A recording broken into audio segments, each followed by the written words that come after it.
සංගීතයේ සීසන් 2 කතාවේ ඇත්තම කියනවා නම් ඔය කලන ඉන්නවනේ කලන කියන දෙයක් තමයි තමන්ගේ තාත්තටම නංගිව බාර දෙන්න කියලා. මොකද තමන්ගේ තාත්තා වරදවා වටහා ගැනීමක පහුගිය කාලේ පුරාවටම හිටියා. ඉතින් ඒ හැමදේම වෙනස් වෙන්න ඕනි කියන එක කලනගේ ලොකුම හීනයක් බවට පත් වෙලා තිබුණා.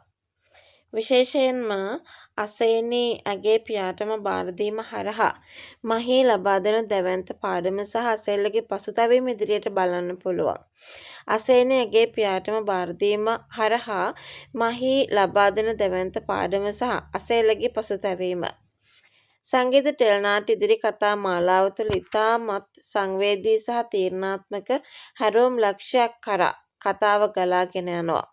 අසේනිව බේරා ගැනීමෙන් පසු ඇයව කෙලින්ම තමන් ළඟ තබා නොගෙන ඇගේ පියා වෙතම ආරක්ෂිතව බාර දීමට විශේෂයෙන්ම කලන මහීගෙන් ඉල්ලන ඒ කාරණාව ගොඩාක් වැදගත්.